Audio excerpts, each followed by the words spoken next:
Welcome to the Prophecy Club. Our topic today is Pharaoh Drowned in the Red Sea, Part 2. Now, yesterday, I did not have any pictures from the book, and instead this is information that I've collected over the years, but these today are going to be pictures from the book. This is proof that the Bible really is true. Now, let me just say, if you're thinking, do I need to see this? No, I don't need to see this because I've already received Jesus. I'm already Christian. If that's what you're thinking, then with all kindness, I think that's the wrong attitude. I think that our attitude needs to be not, do I need to see proof the Bible is true? Because I don't, because you're probably already a Christian. But instead, again, I'm called to raise up an army of end-time prophecy teachers working miracles. And to that degree, we are supposed to be winning souls. So if you are a watchman, and you are if you're watching this, and if you're a soul winner, and you are if you're watching this, then I encourage you to get this so that you can convince the person that normally would not be convinced that the Bible is true, that Jesus really is the only way to heaven. In other words, this is not for you. This book and DVD is for you to use to win people to the Lord Jesus. This is the book I'm talking about. Now, the difference between the book and the DVD is this. The book is mostly pictures. It's 157 pages, 8.5 by 11, high-resolution pictures. It is so clear, it looks like you're holding the photograph, the original photograph in your hand. It's very high quality. And, of course, it means it costs more, okay? And then the DVD is actually 3.5 hours. It's widescreen, and this is the explanation. You'll need this for you to learn, and believe me, there's a lot to learn in this. It's extremely good. The DVD is one of the best I've ever seen in my life. So the DVD explains the pictures in the book. So this is kind of, here's what you're going to say to people that are atheists or non-believers or off in the world or something like that. You're trying to convince to come to Jesus. This is the words you say along with this book. If they will look at the DVD and the book, there's no question. For lots of good reasons, we can prove the Bible is true. We can prove it is true. And that's the reason God has put this out, so that we can do it. So I encourage you to get it. Now, the DVD is a gift of $50. The book is a gift of $75, but don't get either one of them. Get both of them for a gift of $100. Believe me when you see it. Your eyes are going to pop right out. This is really good stuff. This is so good, I'll probably be using this in sports stadiums down the road to win thousands upon thousands of people to Jesus. Likewise, you can do the same thing. Here's what's in the book. This is a brief overview. It covers Noah's Ark, Sodom and Gomorrah, the Red Sea crossing, which we're going to continue talking about today, and Mount Sinai, and Ark of the Covenant. We've already covered Noah's Ark, and here's a picture of it. About the 8 people survived the worldwide flood. About it rained 40 days, 40 nights. They survived by getting on a boat. They stayed on a boat 150 years, or 150 days. Then Sodom and Gomorrah. This is a picture of part of the buildings of Sodom and Gomorrah. One thing that's true in nature, you do not find straight lines, 90-degree angles, or circles. It does not happen in nature. But you can see here, this is proof that this is man-made. This is not just some random structure out there. Also, if you'll notice, this is dirt in the background, but this was all covered with brimstone or with balls of sulfur. I've got some. I'm not prepared to show them to you right now, but we've covered that before. All of that is in the book of the DVD.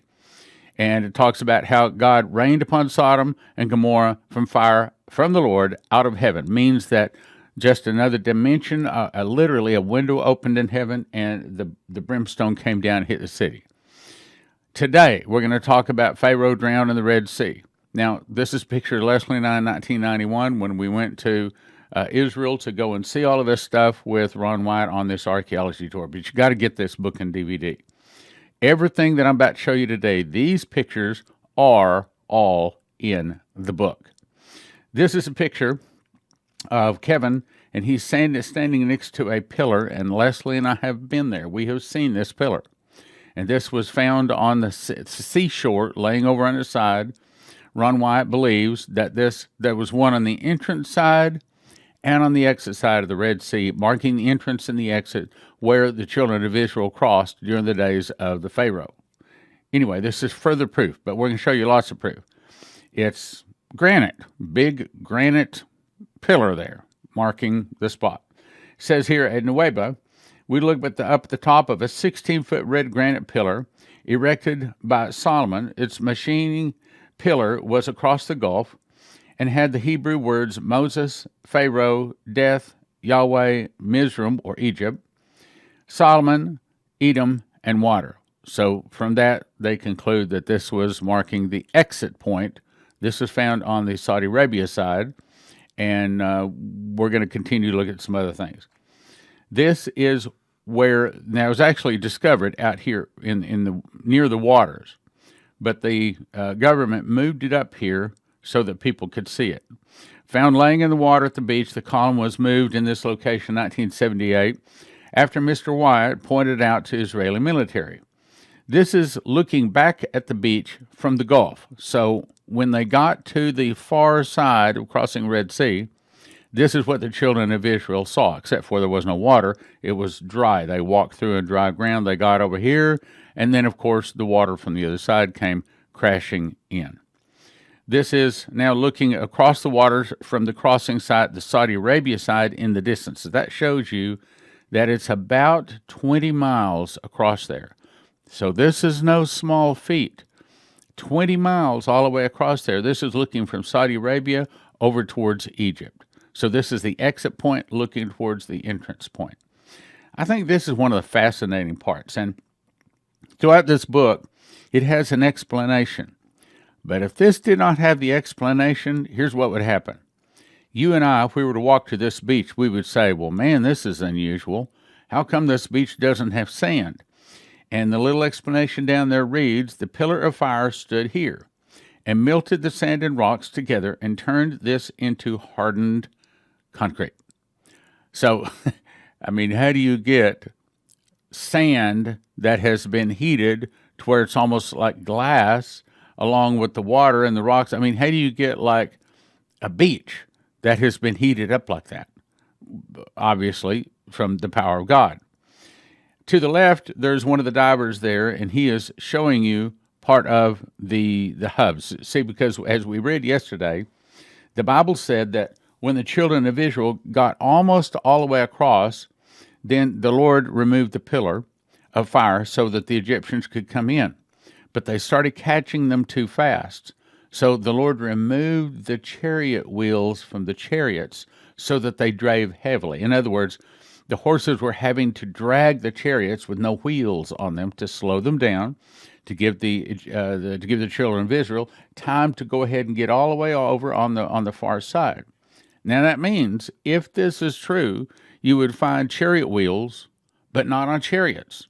You would find the cabs, if there was any metal ones, but you wouldn't find any wheels on them, and that's what Ron Wyatt found. He found wheels off of the chariots. Here's another picture of a wheel. Now it's actually a 6-pointed wheel. Okay, so here's the outside, and then here's a spoke, and then here's the hub of the wheel. He saw these a lot of places. Now, if it was taken off, then you would expect to find a wheel like this, and then the axle, and then another wheel up here. Now, again, this was like 3,000 years ago. So this has been setting in water for 3,000 years. You can't expect it to look like it just came off of a chariot. The writing says each chariot wheel has a center hub with metal. As confirmed by metal detectors, at right is an 8-spoke wheel that was only used during the 18th dynasty, the time of the Exodus verified by Egyptian antiquities authorities. This is a gold-plated chariot wheel, 180 foot deep, found by Danny Wyatt. Probably this was the Pharaoh's wheel on the Pharaoh's chariot that was probably a golden chariot. Probably someplace down there, that whole golden chariot, well, at least was once down there, unless someone's removed it. Probably a whole golden chariot. If they found that one, they probably removed it. Also, they found human bones down there. Now, what are you going to do with finding a whole lot of human bones? Well, it could be a shipwreck. But in that they found chariot wheels off of the chariots, with a bunch of human bones. It says here to the left, human femur bone, right with coral, regular bone on the left.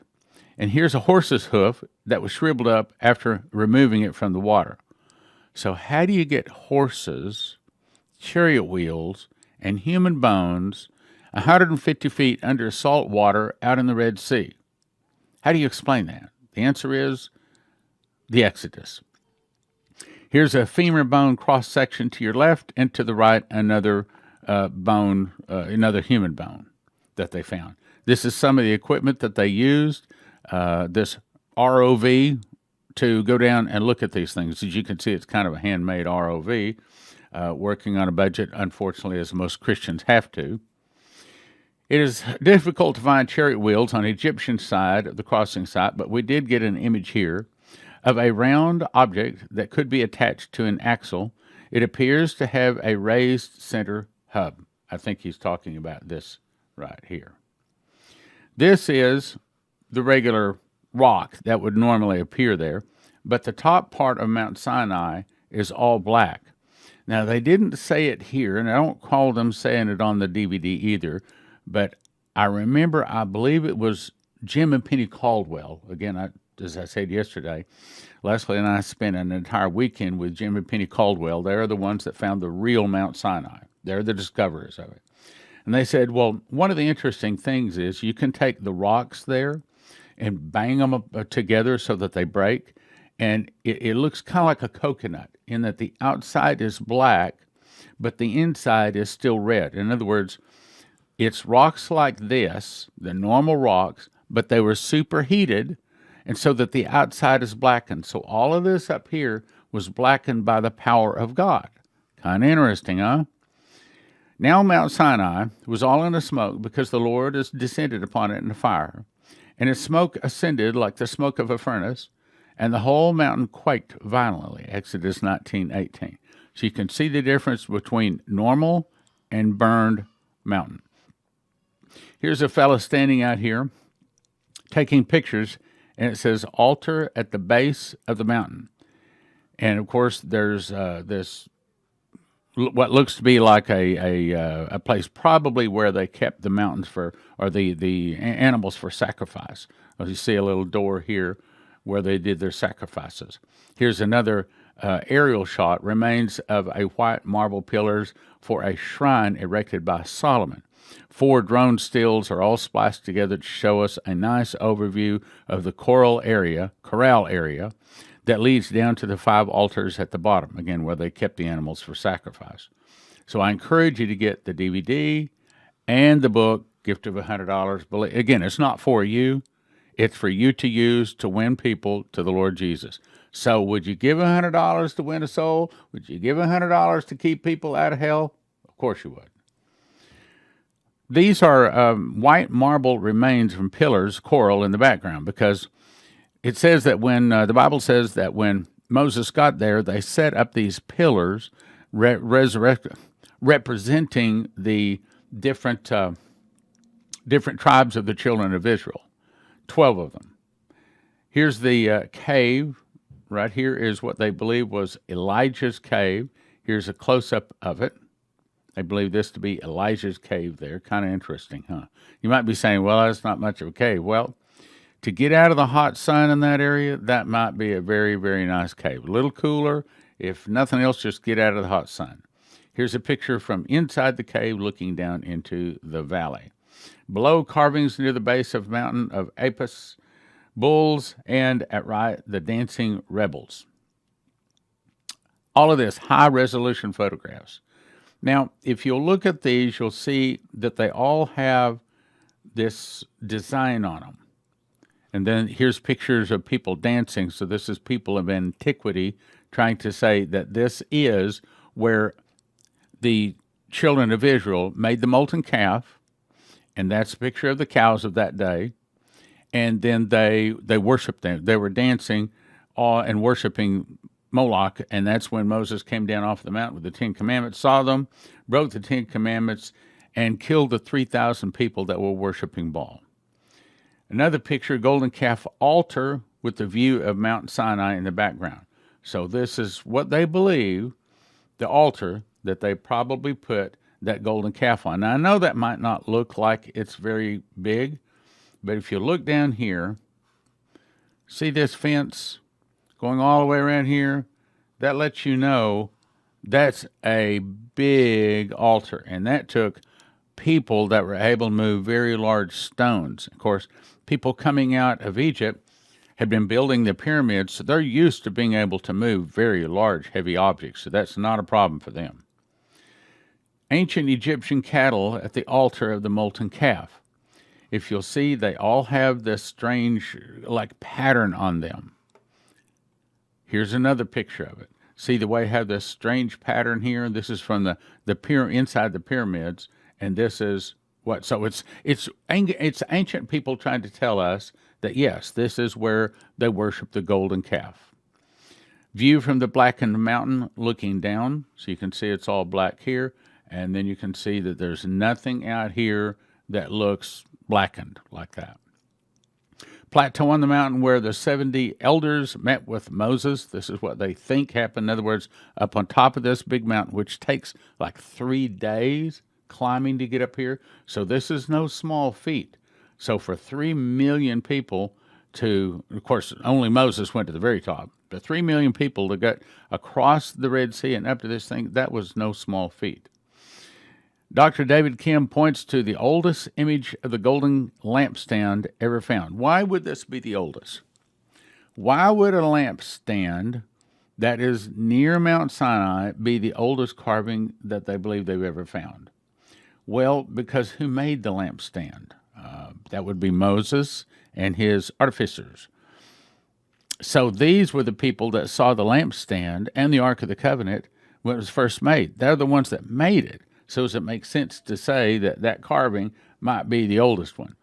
Probably. Do we know that for sure? No, but probably. These are various artifacts found by him in the camp. Now, if you'll take a second, this is where the book is so nice, because you can actually take as long as you want and look at that photograph. Because you and I look at that and we say, so, but you don't understand, there's actually a lot there.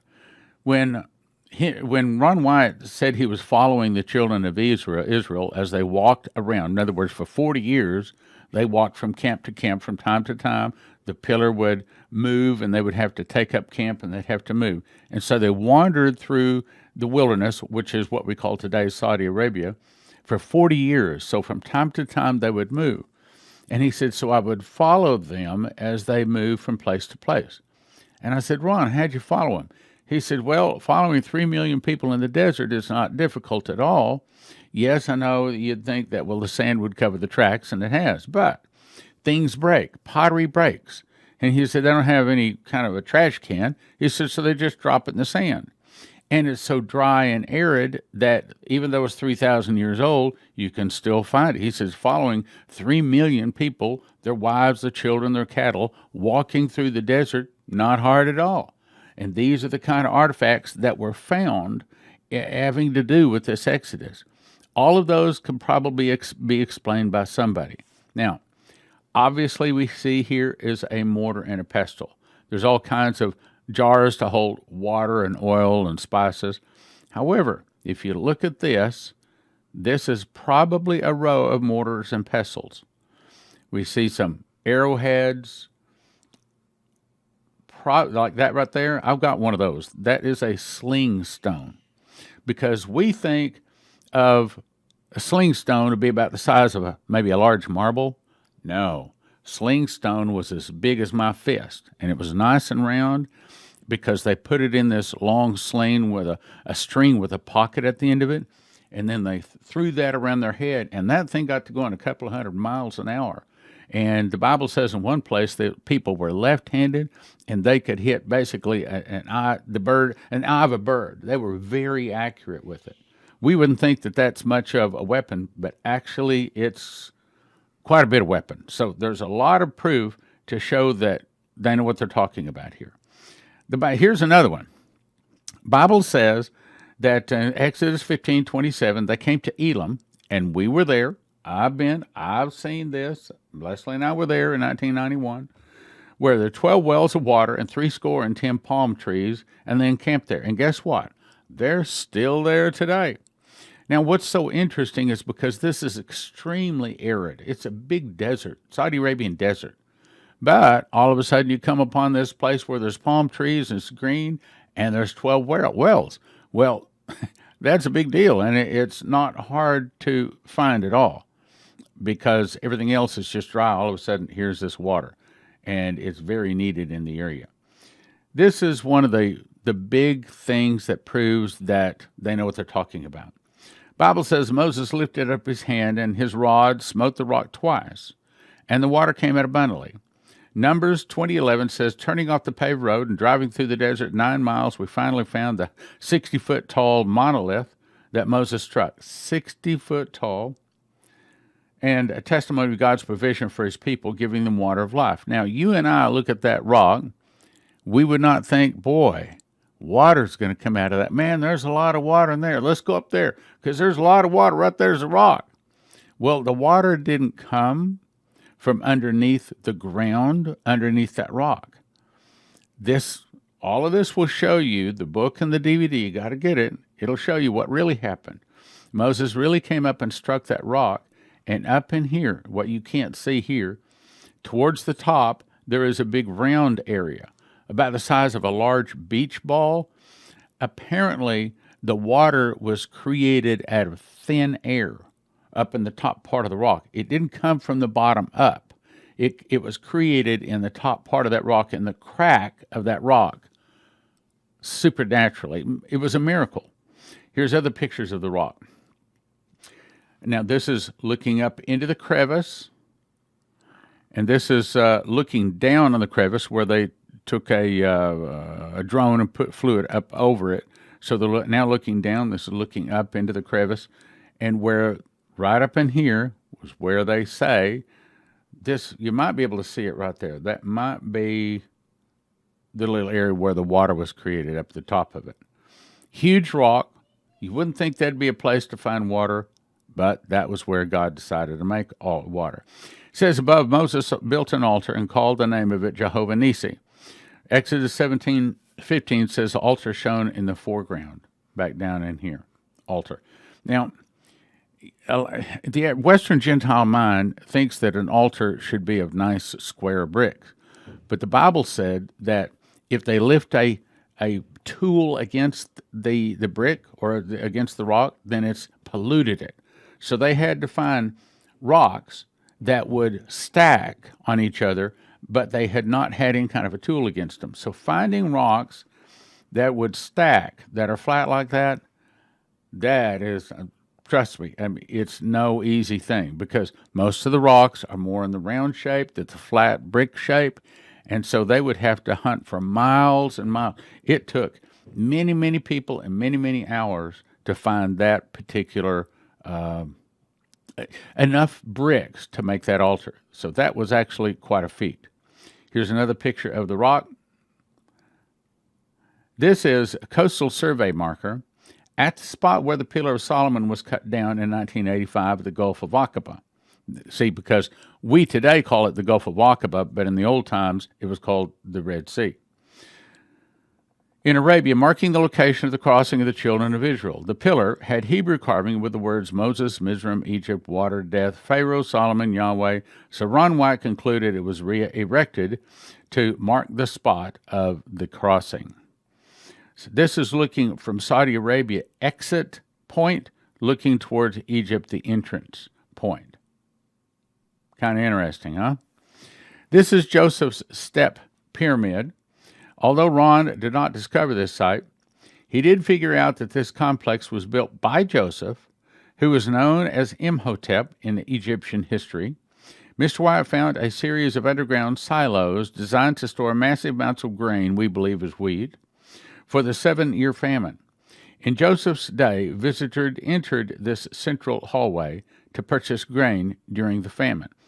This is looking down on it. Of course, there was a lid on it, a roof on it, looking down in that area. This is another shot looking down into the silos. So this was all filled with grain, and then they would go down there and get the grain as it went down. This is along the central area there where many chambers and cashiers of various languages sold the wheat grain to visitors. This is the front entrance to where they believe people went in to purchase the grain. Now, the interesting part here is, see, there's a very small entrance to where only one person, two people can get in. In other words, you can't go in and just raid this, because this is the big value of the area. This is the door that people went into for 7 years to get food to feed them and their families. So this is really big. It had to be very secure, and it was. All of this explained in the book and the DVD. You got to get it. $100 to save a soul from hell. It's well worth it, my brothers and sisters. Well worth it. If you go to watchprophecyclub.com, we have a very awesome special for you. We're offering 7 2.5-hour DVDs valued at $210, normally $30 each, for a gift of $20. All of them you can watch for a gift of $20, and you can stream them all, 7, for the next 90 days, all for a gift of $20. Now, here are the 7 you get to watch. Russian defector invasion warning with Stanislav Lunev. This is the guy that came over and said, yes, they've smuggled suitcase nuclear bombs in America. This is the guy. You want to see him? Here it is. And then Russia's secret weapon to defeat America, Bill Snevelin, talking about scalar wave. Russian bear awakes, me talking about how the Russian bear has been awaking. And the storm judgment revival, this is what we talked about a lot from Shane Warren when he's talking about how he saw a storm, an economic storm, and then the Gulf Lakes open up all the way down to Mexico, things like that. Top Secret Soviet War Plans by Jeff Nyquist. This is the guy that researches various Russian defectors. He's the one guy that brought us Stanislav Lunev, and he talks about how they plan to take out America. Then we had Pastor Massey talk on Babylonians are coming. He had like 7 different dreams or visions, also talking about the fall of America. And my favorite speaker, Henry Groover, talking on I Saw Subs Attack America. Now, here's how you can watch all 7 of them for a gift of $20. Go to watchprophecyclub.com, and then you want to click right here. Or actually just scroll down to here, and it'll look like this. Click on Russia and Bible Prophecy. Click right here, and then you can go in, click here, you sign up. Now, this is a really good deal to get Russian Video 7 DVD bundle for $20 for 3 months. That's a good deal. But the best deal is right here. You can get $20 a month forever, and you can watch a number of over 300 DVDs. But the best deal is right here. Get an annual subscription, $200 a year, and you can have all of these 300 DVDs at your access anytime you want to, and you can do that by going to watchprophecyclub.com. The best deal is not $20 a month. The best deal is $200 a year, and you can watch over 300 DVDs. Really good deal. WatchProphecyClub.com. Go check it out. $20 a month or $200 a year. I thought this was interesting, so I want to bring this to you. This is actually a map of how the power grid is shared, because we tend to think, say, for example, down here in Texas, oh, well, we would never have a power outage. Yeah, well, we used to say that until not this past winter, but winter before last, when a lot of us, including me, my electricity was on for 30 minutes, off for 30 minutes, on for 30 minutes, off for 30 minutes, for about 48 hours. And, I mean, I had to take candles and all kinds of things to keep things from freezing up. Fortunately, we didn't have any bad damage, but that was because of blankets and I had candles. Now, I want you to notice here on the West Coast, we want to think, oh, well, okay, so if there's a problem here, that won't affect us over here. It won't affect us down here. Well, if there's a problem any place in this area, various places, if maybe not the whole thing could be shut down.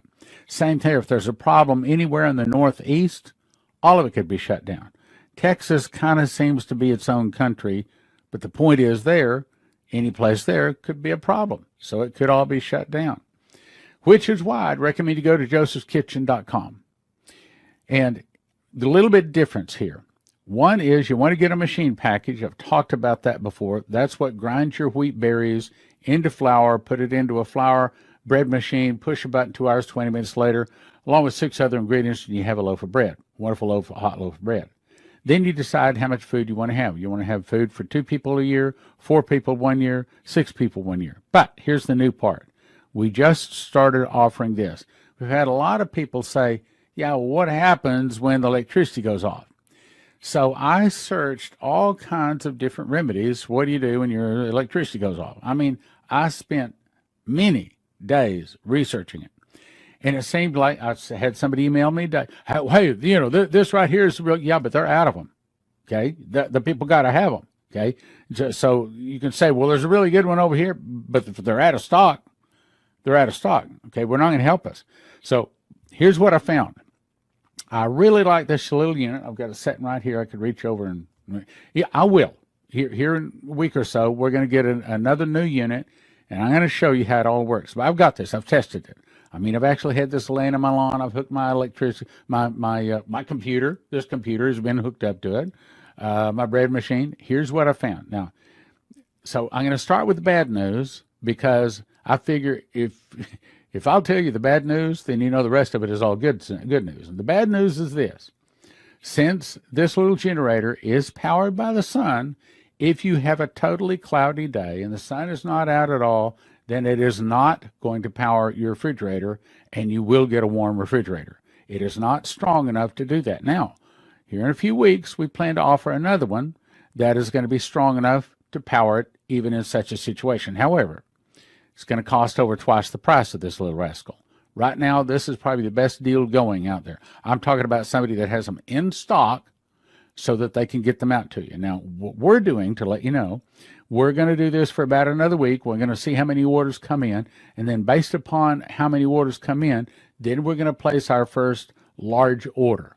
And I'm guessing that first large order will be 40 or 50 of them. But we will see. We'll see how many you order. You order a lot of these, and we'll get them. And we can get them in 3 to 5 days. So at least that's what we're told. Now, let me explain it. So this is the unit. Now, think of this as just a battery, okay? But it's not just any battery. There's 3 kinds of batteries. Lead acid, like you put in your car, that's garbage for what we're talking about. Lithium, like is in your cell phone, that's still garbage, because a lithium only has about 500 cycles. That means when you charge it up, you run it down, charge it, and don't run it below 20%, or you'll kill the lithium. So lithium is not good for this. This is what they call an iron phosphate battery, and this particular one has about 2,500 cycles. 2,500 cycles, and it can go to zero. Though we don't recommend you take it to zero. No battery likes to go to zero. You can charge it all the way, or you can discharge it all the way down to 20%, and then between 20 to 80%, it charges back up pretty quickly. From 80 up to 100, it takes a long time to charge, so we don't recommend you, unless you have just plenty of time and plenty of energy to do that.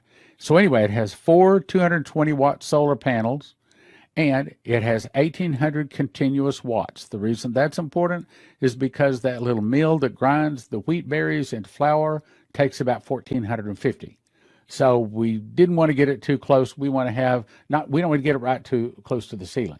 So it needs to have 1,800 watts. This does.